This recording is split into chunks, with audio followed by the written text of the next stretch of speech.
Cut. Yeah.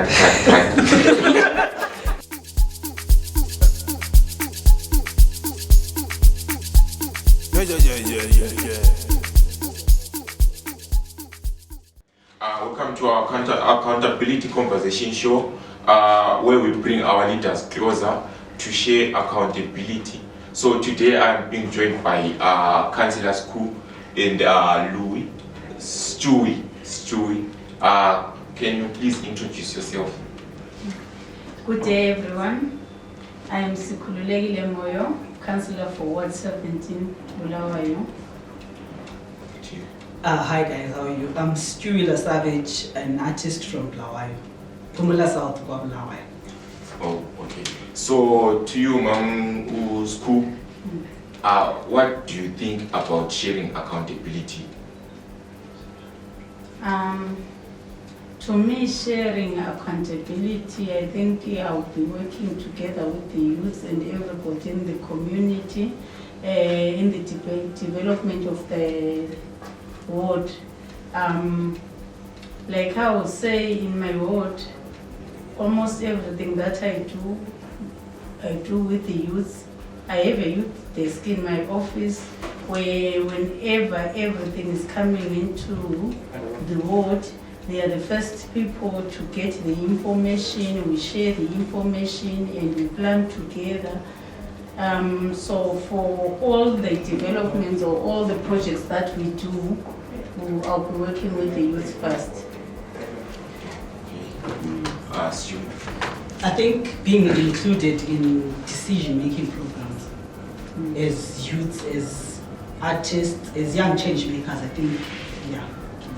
Ma'am Skhu, I heard you were talking about AMA projects. What are the projects you are planning for AMA youth?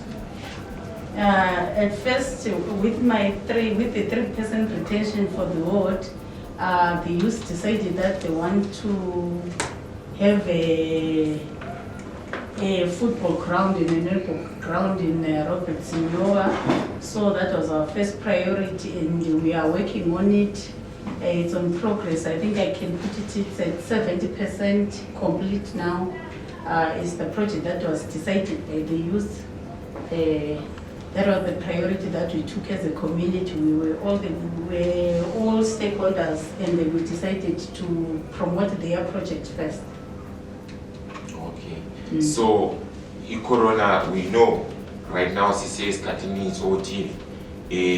Corona is serious for them. So, we in Eliwenzayo, ukuze i-project iqhubekele phambili.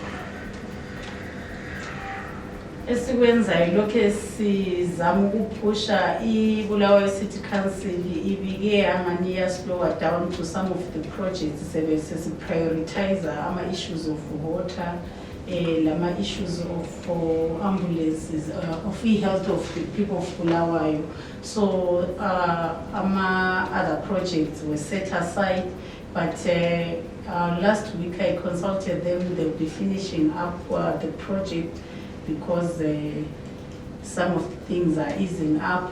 I think okwakhathesi vele ngikhangelele ukuthi iviki lona elingakapheli kumbe lizayo i-project yona le yama-youth ye-ground ebhora le yamankazana lokurenovathwa kwe-ground yekhumula north konke kuzabe soku-in place. So, Stewie, ngokubona kwakho ubona ngani imisebenzi yabo councillor enzakalayo emawadini liyayibona? Well, to a certain extent, and like Ma'am Skhu, well, we've seen we are ground as a seven but now she's from a different ward than MD.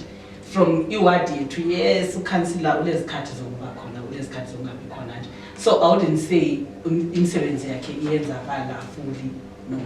Ufuna i-push ukuthi kusebenza. So kushotani ukuzokwenzakala ngokubona kwakho? I don't know. I think yena yedwa individual kumele abe determined ukwenza into yakhe. Kumele azinikele yena yedwa ukuthi okay, this is what I want to do. Ungafiki ku-extent yani ukuthi as people sesimpusha ukuthi no sicela usenzele lokho. Akube nguye maybe obuya kithi athi ngicela nini ama ideas nokuthi kube yithi sicina sesimforsa ukuthatha ama-ideas ethu. I think uStewie ubeka ngenye indlela mina ngibona ngani it's our responsibility. We have to meet halfway. Ngingukhansila la ngingama-youth sincedisane kungabi ukuthi likhangelele ukuthi ukhansila nguye okumele move everything. But la ngingama-youth liyabe limsondelela ukwenzela ukuthi lihlangane ngoba ungabona ngani ukhatshana lani kuyabe kutshengisela ukuthi lani likhatshana lani. So kudinga thina i-development ifuna both of us. So what is it that has to be done ukuthi lihlangane lesento? Okunye ngingathi commitment lokunye la ngendlela ukuthi bona ama-youth bathini ngathi abokhansila babo bakhululekile yini kumbe bazizwa bevalelekile ukuba lathi. But I think kuyabe kudinga ukuthi lani libe free to him ngoba vele usually nxa ngikhangela obontanga bekungani kule gap ekhona phakathi kwethu labo bekungani sikhatshana labo. But khathesi mina kimi kweyami wathi kabula problem because ngaze ngavula i-desk yabo ikimi nganisenzela ukuthi banelise ukuthi whatever I'm doing it for the community. Is their right to know everything what is happening in my ward. Konke ngikwenzayo most of the things that I do ngiyabephiwe advice ngama-youth. So I think uStewie yena ukukhulumela ukuthi ubukhathana kuyena ngibona ngani la ukhatshana ngaye lesifiso kumele amsondeze ethuzana. Ngoba ukhansila isikhathi esiningi uba lemisebenzi eminingi ukuthi uyakucabanga ukuthi uyaku-ignore but esandelwa into kumele azenze. So kuyadingakala ukuthi ontanga bengabona ngani nxa besibona ngani sigijima ngoba isikhathi esiningi ku-community silezimfa silabantu abangabomama silabogogo silama-disabled kumele wonke umuntu akufile ukuthi ungikhansila wakhe. So ungabona ngani wena ususalele phandle kuyabe ungasikuthi ukhansila akafuni ukuxoxisana lawe but la ungasondeza amboni ukuthi angakungehlula. So Stewie kuyo ngendlela okubeka ngayo ubone ngani kulula yini ukufikelana labo khansila njenge-youth? Okay, so kusiya ngokuthi ukhansila wangikhona is ngathi u-approachable yini and umuntu umuntu ofree othi uyakwanisa ukum-approacha ukwanisa ukukhulumelana naye. Kulo munye umuntu ukuthi uyaba welcoming and othi lawe ube comfortable ukuthi hayi what umuntu lo ngiyakwanisa ukukhuluma laye ngikwanisa ukusuggesta something laye and then bese kuzoba le muntu lana othi nxa uzama ukusondelelana laye and ahle avele angatshengiseli interest and so I think khonapho yikhona phese besibalo kulahla khona the attitude that we give each other nxa sihlangana. Consider our attitude of both. How did you say? Normality. Hayi mina ngibona ngani bonke babe bele attitude ngoba isikhathi esiningi ungabona ngani kule attitude ungazehlisa uzame ukuthi akuzwisise ukuthi okudingayo ubudlelwane bokuthi kube le development kuyahamba. But ungaba le attitude yokuthi ubona ngani la le attitude yikho ugcina ngama-attitude kuphela. Bebe kufuna uyiwana azehlise kancane azize lifinyele la. Okay. So mama kule ndaba zama-CDF Community Development Fund zingabe zihamba kuhle na? As a CDF ngeze constituency lezo ziqondana lo MP mina esigabeni sethu zihamba kahle u-MP wabuya wakhulumisana lathi stakeholders sakhuluma ukuthi okuqakathekileyo kuphi waphuma iwadi eqala ukuncediswa mina kweyami iwadi 17 warenovate ama-classrooms awe-Hyde Park Primary School. After renovatiwe ama-floors ayevele engasahambeki kwafakwa kutsha i-cement then kwasokupendwa iblock yakhona okutshengisela ukuthi hayi i-CDF ikhona iya-accounta for u-MP sebenza kahle layo njalo iyasebenza kahle imali yakhona yonke into sayenza sindawo. So liyafinyelela yini ama-youth libatshela ukuthi imali zakhona zihamba njani? Siyabe sihamba ama-decisions kuphela. Not at all. Ngale kweyami ward mostly vele nxa kubuya make sure ukuthi siyababiza, they are part of the community ama-youth. And as I said before, there is a desk in my office where there's always somebody in representing the youth ofikayo kuhlaqale ukubuzo. So uma kule mhlangano enjalo njenge-CDF sikhuluma ukuthi senzani ngayo, yibo abaqala ukuzo and ask people to get the information. Yes. So Stu, wena njenge-artist, are you responsible for sharing our opinions? What are you doing njenge-artist? I think I am responsible. It's my responsibility and as a young change maker, and it's part of my duties. My peers, they know what's happening. They are always up to date with the information of what's happening, be it in the country, in the world, or just anywhere in the community. So, our challenges with Shanganala when sharing young people. Tinama youth the same problem as Catholic, and I'm for Mama. 1 minute service if you something, then the next minute says phone focus. The other thing I know most young people say that give up in the whole thing that will involve maybe into the politics and or into the community. You'd find them would say focus on what's benefiting them individually. And if it's going to a community as young people, it's hard to convince Mucha to take part in something that's happening. So what is it that should be done with Mungabe Hard?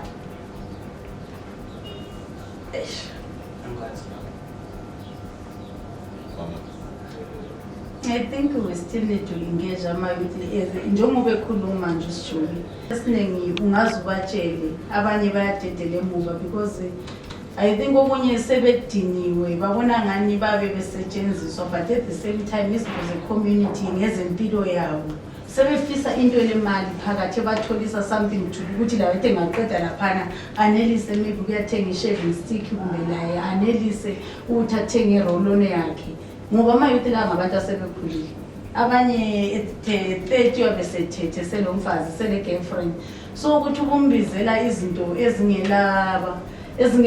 ezingela mali phakathi njalo yikho kubenza abanye badedele emuva masinyane. I think ukuthi ba-engage kuxoxiswane labo bakuzwisise ukuthi khona i-community is there with their problems, it is there when they have money, izaba khona even prior to any problem that they are facing now. Ngoba I think okunye umkhono wethu yobenza babe njalo lona ilizwe ngokwayo alila abontanga ithatha ngokungakhangela abontanga laba okubenza baphele ngani baphela uthando yize artist uyathi ukuthi ezizinto badinga masinyane abafica ilizwe lingela lutho abala elibaphathele lona uyi-good artist uzathola ukuthi maybe is not registered uyayenza khathesi kunje isikhathi se-corona maybe he's done adverts for corona but because it's not registered he's not benefiting anything.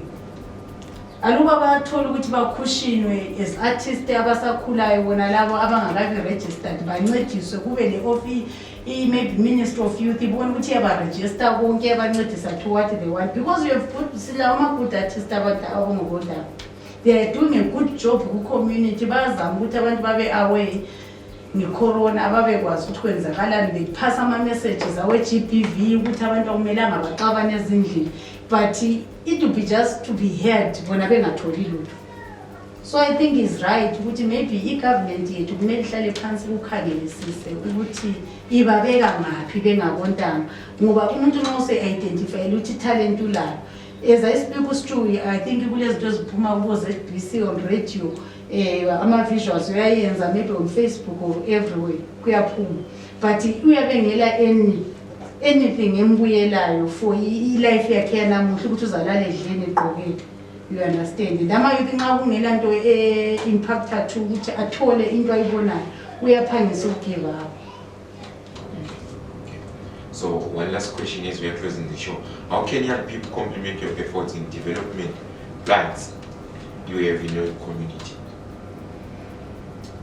Especially in my ward, I think one issue, example, I compliment you. But now they have your office, which is my office. They are youths in my office. They've been phoning me and telling me, madam, we are attending to this. kulo muntu obekhulume ukuthi le problem enje sesihambile safika lengafika sabuya sesile update, meaning ukuthi labo they are part of the community and ngama leaders akhona ku community abakwanisa ukuthi konke okwenzakala in councillor's office babe bekwazi ukuthi kuyini. So irresponsibility yona leyana, I think yona leyana sibenze bafeel ukuthi they are part of the community. Sebekwazi ukuthi kunje khathesi sibe le problem yokuthi eRobert Nyoka kulendlu ethethwe ngumoya. Babe khona office ne report ifika. Bahle ba initiate ukuthi we have to go there siyezama ukuncedisa ukuya kwakha khona phana. Babuya sebe-state ukuthi kumbe bathi the youth organization yetheza sincedisa ukwakha 2 rooms. They've brought cement, they've brought brick force, they've brought a lot of things. Before thina abadala sihambise lathi loba sesihambisile sesihambise ngemva kokuthi bona sebeqalisile.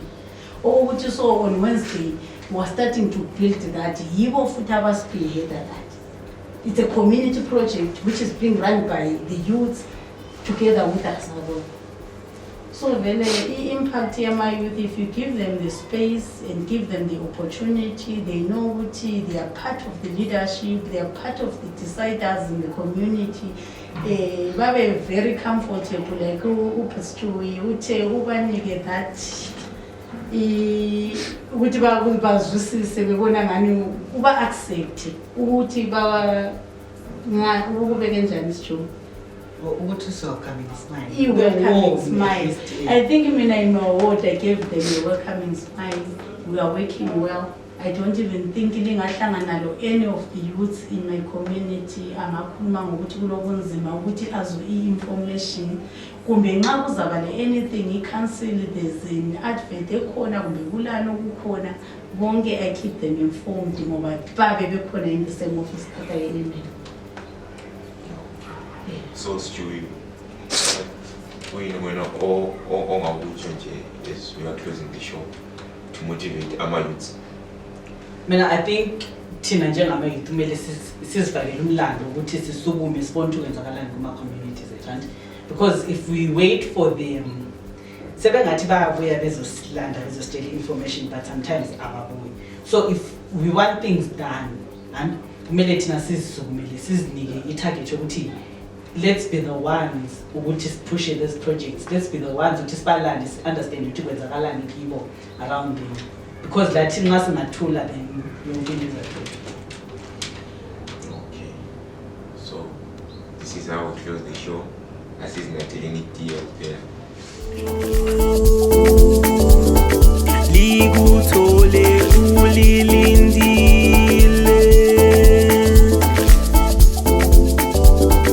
maselikhala Cllr